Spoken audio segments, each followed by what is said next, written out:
इसी भागवत में आया है ना कि कुरंग मातंग पतंग भृंग मीना आता पंच वीरे वो पंच एक प्रमादी सकथम अन्य थे जैसे होते पंच वीरे वो पंच। मनुष्य जो है इसका सबसे बड़ा दुर्गुण क्या है? प्रमाद। तो गीता में आया है ना, प्रमादालस्य निद्राभिस्तन्निबध्नात् देहिनम्। तो प्रमाद जो है वो सबसे बड़ा शत्रु है, और उस प्रमाद के कारण विवेकी जीव जो है वो फंस जाता है, अविवेकी हो जाता। और प्रमाद के बाद वो उसके साथ आलस्य आता है, और आलस्य के बाद निद्रा। तो इसीलिए योगी लोग जो हैं उनकी निद्रा खत्म हो जाए। हे जग जामिन जागे योगी परमारथी प्रपंच वियोगी। तो बता दिए कि वो जगते हैं, तो वो ये नहीं कहे कि दिन में जगते हैं कि रात में जगते हैं, कहे कि ये संसार जब तक रहेगा तब तक रात्रि ही है। ये जग जो है यही जामिनी है, रात्रि है। तो यही जग जामिन जागे योगी, वो जगते रहते हैं। तो मतलब हम लोगों की तरह दिन में सोए कि रात में सोए ये सवाल नहीं उठता। ये तो जब तक संसार है तब तक ये रात्रि ही है, और उसमें वो जगते रहते हैं। क्यों? परमारथी प्रपंच वियोगी, प्रपंच को वो छोड़ चुके। जब तक हमारी आपकी बुद्धि प्रपंच में आसक्त है तब तक नहीं सबकी जरूरत है, और जब प्रपंच से उनका नित्य वियोग है, तो प्रपंच से नित्य वियोग किसका है? परमात्मा का। परमात्मा में ये प्रपंच रह के भी नहीं है नहीं, फिर भी दिखाई देता। उसी तरह से योगी जो है वो प्रपंच का नित्य वियोग में है, और वो उस जग जामिनी में जगते रहते हैं। तो जगने का मतलब क्या है? जागृ निद्रा क्षय धातु। जगना माने निद्रा का क्षीण हो जाना, निद्रा का न हो। तो हम आपको दोनों स्थितियों का अनुभव करते हैं ना, नींद आई और फिर उससे हम जगे, और वहाँ कुछ नहीं है, वो तो हमेशा जग रहे हैं, हमेशा निद्रा का क्षय है। तो इसलिए स्वप्न भी नहीं है। मोह निशा सब सुबह निहारा, और देखा है स्वप्न अनेक प्रकार। तो अनेक प्रकार के स्वप्न देखेंगे जब तक मोह निशा है, लेकिन जब मोह निशा नहीं रही तो उसके बाद नहीं है, स्वप्न भी नहीं होगा, और परमात्मा से वियोग भी नहीं होगा। इसलिए कि रात में जैसे हम सोए, परमात्मा क्या विवेक है, तो हम जब सोते हैं तो विवेक को खो दे, और जब निद्रा नहीं रहेगी, हम सोएंगे नहीं, तो विवेक हमेशा रहेगा, और हम उस परमात्मा के स्वरूप का अनुसंधान करते हैं। परमात्मा के स्वरूप का अनुसंधान जो है, उसी की जो पराकाष्ठा है वही तो समाधि है।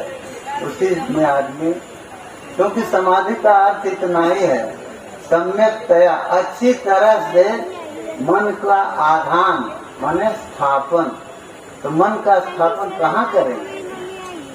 संसार में तो स्थापित है ही है, तो इसके बाद स्थापना की जरूरत कहाँ है? तो मन को उस परमात्मा में ले जाएं, और अच्छी तरह से उसका स्थापन तब होगा जब वो वहाँ से कभी निकल के इधर आवे नहीं।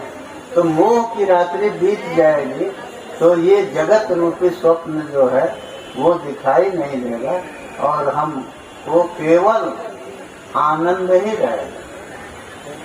क्योंकि आनंद जो आनंद क्या है, जो आनंद सिंधु सुख राशि श्रीकर ते त्रैलोक्य सुपाशि। तो एक बूंद जो है वो भी हम पूरे सबको, पूरे अखिल ब्रह्मांड को तृप्त कर सकता है। तो उस आनंद राशि में अगर हम पहुंच गए, गोता लगाने लगे, देखिए है क्या, हम लोग झगड़े में पड़ जाते हैं। अब भगवान आनंद रूप हैं कि आनंद के आश्रय हैं, अरे भाई चलो तो उधर बढ़ो, तो वो जो होंगे उनके रूप को कौन जानता है। जब गोस्वामी जी कहे न सो जानई जे देव जनाई, तो मतलब हमको प्रयास करना। वो तो सीधी बात है, जब अर्जुन उनके स्वरूप को नहीं देख सकते तो दिखाया किसने? कृष्ण ने दिखाया। तो अर्जुन जैसा साथी कहिए, भक्त कहिए, और गीता का उपदेश पाने के लिए शिष्य भी बन गए, सब कुछ किए, तो उनसे निकट कौन है?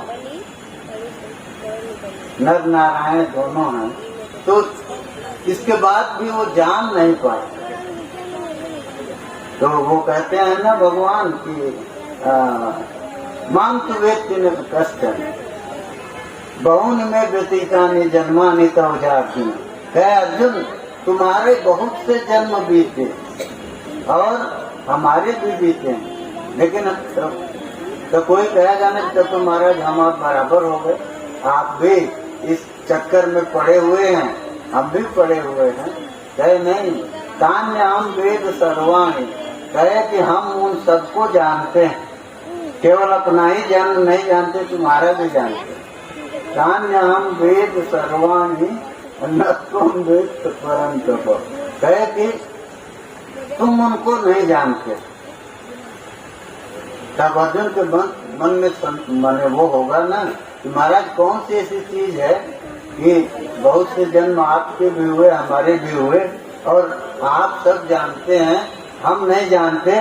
तो कहे कि तुम परंतप हो, दूसरों को दबाने के लिए ही तुम्हारी बुद्धि हमेशा, मन तुम्हारा अहंकार गया नहीं, हमारे यहाँ अहंकार का उदय ही नहीं।